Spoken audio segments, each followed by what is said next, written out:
દોસ્તો, decay education ચેનલમાં આપનું સ્વાગત છે.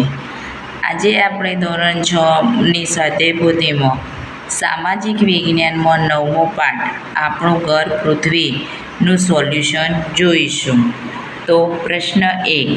નીચે આપેલા દરેક પ્રશ્નોના ઉત્તર માટે આપેલા વિકલ્પમાંથી સાચો વિકલ્પ શોધી અને ચોરસ ખાનામાં લખો.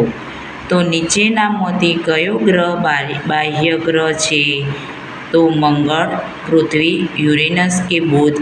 તો જવાબ આવશે સી, યુરેનસ.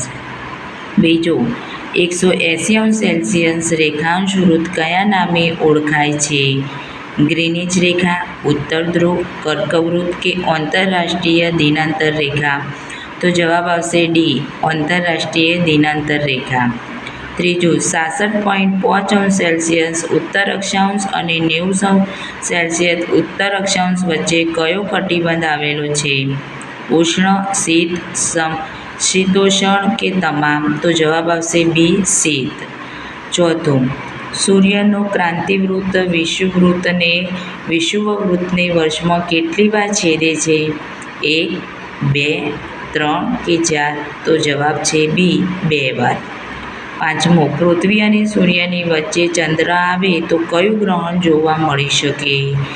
ચંદ્રગ્રહણ, સૂર્યગ્રહણ? એ અને બી બંને, એક પણ નહીં. તો જવાબ આવશે બી, સૂર્યગ્રહણ. છઠ્ઠું, તમે 23.5° ઉત્તર અક્ષાંશ પાસે ઊભા છો તો ત્યાંથી પસાર થતું અક્ષાંશ કયા નામે ઓળખાય છે? કર્કવૃત્ત, મકરવૃત્ત, વિષુવવૃત્ત કે ઉત્તર ધ્રુવ? તો જવાબ આવશે એ, કર્કવૃત્ત. સાતમો પ્રશ્ન, તમે 23° દક્ષિણ અક્ષાંશથી 0° અક્ષાંશ પર પહોંચો છો તો ત્યાં કયો કટિબંધ આવેલો હશે? ઉષ્ણ કટિબંધ, શીત કટિબંધ, સમશીતોષ્ણ કટિબંધ? એ અને બી બંને? તો જવાબ આવશે એ, ઉષ્ણ કટિબંધ. તમે બ્રાઝિલ દેશમાં રહો છો. તે સમયે ભારતમાં ઉનાળો હોય તો તમે ત્યાં કઈ ઋતુનો અનુભવ કરતા હશો? ઉનાળો, શિયાળો? એ અને બી બંને અથવા ડી કોઈ પણ નહીં? તો જવાબ આવશે એ, ઉનાળો. નવમો પ્રશ્ન છે, કયા ગ્રહને પૃથ્વીનો જોડિયો ભાઈ કહે છે? શુક્ર, મંગળ, યુરેનસ કે નેપચ્યુન? તો એ, શુક્ર. 10મો, આપણા સૌરમંડળમાં કેટલા ગ્રહ છે? 4, 7, 8 કે 9? તો જવાબ આવશે સી, 8. હવે પ્રશ્ન 2. બંધ બેસતા જોડકા રચો.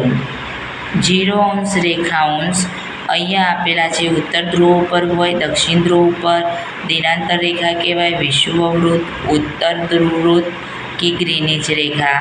તો એને કહેવાશે ગ્રીનિચ રેખા, એફ જવાબ. 66.5° ઉત્તર અક્ષાંશ?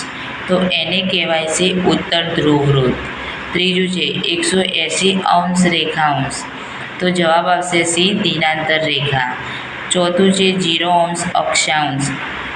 તો જવાબ આવશે ડી, વિષુવવૃત્ત. પાંચમું છે 66.5° દક્ષિણ અક્ષાંશ? તો જવાબ આવશે બી, દક્ષિણ ધ્રુવવૃત્ત. અને છઠ્ઠું છે 90° ઉત્તર અક્ષાંશ? તો જવાબ આવશે એ, ઉત્તર ધ્રુવ. હવે પ્રશ્ન 2. મને ઓળખો. બેનું બી, મને ઓળખો. મને સજીવોનો પાલક કહે છે. સૂર્ય. હું સૌર પરિવારનો સૌથી મોટો ગ્રહ છું. તો ગુરુ.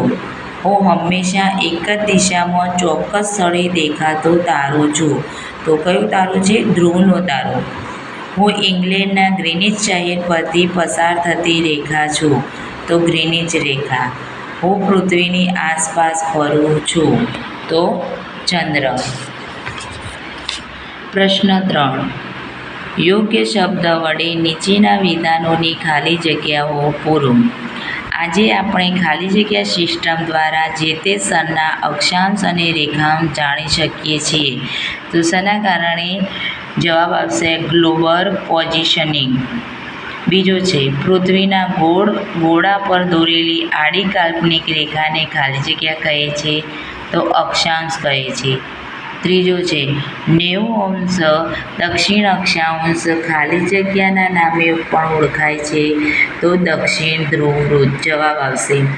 ચોથું છે સૂર્યની 23.5° ઉત્તર અક્ષાંશથી 23.5° દક્ષિણ અક્ષાંશ સુધીની ગતિ ખાલી જગ્યા કહેવાય છે તો જવાબ આવશે અયન. પાંચમો પૃથ્વીના સૂર્યની આસપાસ ફરવાના માર્ગને ખાલી જગ્યા કહે છે તો જવાબ આવશે પરિક્રમણ. પ્રશ્ન 4. નીચેના પ્રશ્નોના ઉત્તર 1-2 વાક્યમાં લખો. પહેલો, પૃથ્વીના તાપમાન, પ્રકાશ, ગરમી અને ઠંડીના આધારે પડેલા ભાગોને શું કહે છે? તો પૃથ્વીના તાપમાન, પ્રકાશ અને ઠંડીના આધારે પડતા ભાગને કટિબંધો કહે છે. બીજો પ્રશ્ન, પૃથ્વી પોતાની ધરી પર ફરવાની ગતિને કઈ ગતિ કહે છે? તે પૃથ્વીની પોતાની ધરી પર ફરવાની ગતિને પરિભ્રમણ અથવા તો ધરીભ્રમણ કહે છે. ત્રીજો, 180° રેખાંશ પર દોરેલી રેખાને વાંકી ચૂંકી દોરવામાં આવી છે. તેને સીધી દોરવામાં કઈ મુશ્કેલી પડે? આંતરરાષ્ટ્રીય દિનાંક રેખા એક જ દેશના કેટલાક ટાપુઓ પરથી પસાર થાય છે અને ત્યાં સમયનો ઘોટાળો ન થાય તે માટે તેને વાંકી ચૂંકી દોરવામાં આવે છે. સૂર્યની સૌથી નજીકનો ગ્રહ કયો છે? તો સૂર્યની સૌથી નજીકનો ગ્રહ બુધ છે. બધા જ ગ્રહો કોની પ્રદક્ષિણા કરે છે? તો બધા જ ગ્રહો સૂર્યની પ્રદક્ષિણા કરે છે. જાણીતા નક્ષત્રોની કુલ સંખ્યા કેટલી છે? તો જાણીતા નક્ષત્રોની કુલ સંખ્યા 27 છે. બુધને આંતરિક ગ્રહ શા માટે કહેવાય છે? બુધ પૃથ્વીની સૌથી નજીકનો ગ્રહ છે. ગ્રહ હોવાથી તેને આંતરિક ગ્રહ કહે છે. કયા ગ્રહને પાગળિયો ગ્રહ પણ કહે છે? શા માટે? તો શનિ ગ્રહને પાગળિયો ગ્રહ કહે છે કેમ કે શનિની આસપાસ વીંટી આકારની નીલા રંગના 3 તેજસ્વી વલયો આવેલા છે. આ વલયો માથા ઉપર પહેરેલી પાઘડી જેવા લાગતા હોવાથી શનિને પાગળિયો ગ્રહ કહે છે. હવે પ્રશ્ન 5. નીચેના પ્રશ્નોના ઉત્તર 2-3 વાક્યોમાં લખો. દક્ષિણાયન એટલે શું? 22 જૂનથી સૂર્યના સીધા કિરણો કર્કવૃત્તથી ખસીને દક્ષિણ વિષુવવૃત્ત તરફ પડવાનું શરૂ થાય છે તેને દક્ષિણાયન કહે છે. સંપાત દિવસ કોને કહે છે?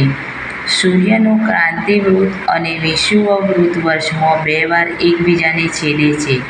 જે દિવસે બંને એકબીજાને છેદે તે છેદ બિંદુને સંપાત દિવસ કહેવામાં આવે છે. લીપ વર્ષ એટલે શું? હવે પછીનું લીપ વર્ષ ક્યારે આવશે? પૃથ્વીનું એક વર્ષ એટલે 365 દિવસ અને 6 કલાક. પણ 6 કલાક એટલે ચોથા ભાગની ગણતરી કરવાનું અગવડભર્યું હોવાથી 365 દિવસોએ વર્ષ પૂરું કરવામાં આવે છે.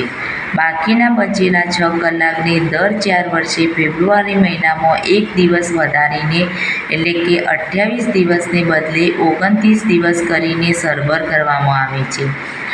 હવે પછીનું લીપ યર 2028માં આવશે. જો પૃથ્વી સૂર્યની આસપાસ ન ફરે તો શું થાય? તો દિવસ રાત ન થાય, ઋતુઓ ના આવે. જે ભાગ સૂર્યની સામે હોય ત્યાં હંમેશા અજવાળું રહે અને જે ભાગ સૂર્યની પાછળ હોય ત્યાં અંધારું રહે. પૃથ્વી ઉપર જીવસૃષ્ટિ ન થાય. હવે પ્રશ્ન 6. નીચેના વિધાનો માટે કારણો આપો. પહેલું છે કે દર પૂનમે ચંદ્રગ્રહણ થતું નથી કારણ કે ચંદ્રને સૂર્યની તરફથી પ્રકાશ મળે છે. તેથી ચંદ્ર તરફ જતો સૂર્યના કિરણોની વચ્ચે પૃથ્વીનો અવરોધ આવે એટલે ચંદ્રના એટલા ભાગમાં અંધકાર રહે છે. પૃથ્વીના આટલા ભાગના પડછાયો ચંદ્ર પર પડે છે. ચંદ્રનો આ ભાગ આપણને ન દેખાય જેને આપણે ચંદ્રગ્રહણ કહીએ છીએ. આ ઘટના પૂનમની રાતે થાય છે અને દર પૂનમે આ ઘટના થતી નથી. દર અમાસે સૂર્યગ્રહણ થતું નથી કારણ કે ચંદ્ર પૃથ્વીથી વધુ નજીક છે.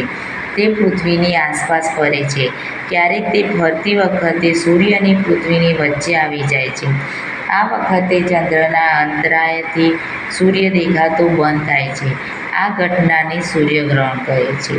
ચંદ્ર સૂર્ય કરતાં નાનો હોવાથી તે સૂર્યને ઢોકી શકતો નથી. આ કારણે આખી દુનિયામાં સૂર્યગ્રહણ એકી સાથે જોઈ શકાતો નથી. સૂર્યગ્રહણ અમાસે થાય છે, પરંતુ દર અમાસે સૂર્યગ્રહણ થતું નથી.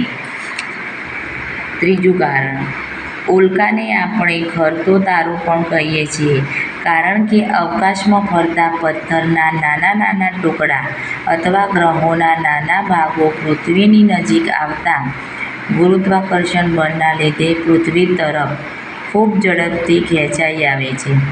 વાતાવરણમાં પ્રવેશતા ઘર્ષણના લીધે તે સળગી ઉઠે છે, જેને આપણે ઉલ્કા કહીએ છીએ. તે ખરતા તારાની જેમ આપણને દેખાય છે. હવે પ્રશ્ન 7.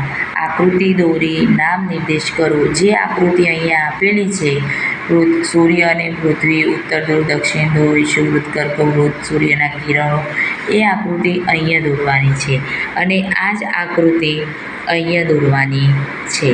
હવે ટૂંક નોંધ લખો. ચંદ્રગ્રહણ. તો ચંદ્રને સૂર્ય તરફથી પ્રકાશ મળે છે, તેથી ચંદ્ર તરફ જતા સૂર્યના કિરણોની વચ્ચે પૃથ્વીના અવરોધો આવે, એટલે ચંદ્રના એટલા ભાગમાં અંધકાર રહે છે. ટૂંકમાં પૃથ્વીના એટલા ભાગનું પડછાયું ચંદ્ર પર પડે છે. ચંદ્રનો આ ભાગ આપણને દેખાતો નથી, જેને ચંદ્રગ્રહણ કહેવાય છે. આ ઘટના પૂનમની રાતે થાય છે. બીજું છે પરિક્રમણ. તો પૃથ્વી પોતાની ધરી પર ફરતા ફરતા સૂર્યની આસપાસ પરિક્રમા કરે છે. પૃથ્વીની આ ગતિને પરિક્રમણ કે કક્ષાભ્રમણ કહે છે. સૂર્યની એક પરિક્રમા પૂર્ણ કરતાં પૃથ્વીને 365 દિવસ અને 6 કલાક લાગે છે. તેથી પૃથ્વીની આ ગતિને વાર્ષિક ગતિ પણ કહેવામાં આવે છે. આ સમયગાળાને એક વર્ષ કહેવામાં આવે છે. કોઈ પણ 2 બાહ્ય ગ્રહો. તો મેં અહીંયા લીધો છે યુરેનસ. તે સૂર્યની ખૂબ દૂર હોવાથી સૂર્યનું પ્રખર તેજ તેની સપાટી ઉપર આછી ચાંદની જેવું દેખાય છે. તે અત્યંત ઠંડો ગ્રહ છે. તેને જોવા માટે ટેલિસ્કોપની મદદ લેવી પડે છે. નેપચ્યુન. તો તે નીલા રંગનો ખૂબ ઠંડો ગ્રહ છે. તેના વાતાવરણમાં મિથેન નામનો ઝેરી વાયુ હોય છે. આ ગ્રહ પર પૃથ્વીની જેમ ઋતુ પરિવર્તન થતું જોવા મળે છે. તેને 8 ઉપગ્રહો છે.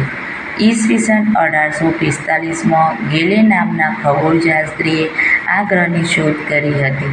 બાળમિત્રો, આ વિડીયો પસંદ આવ્યો હોય તો ચેનલને સબસ્ક્રાઈબ કરવાનું ભૂલતા નહીં.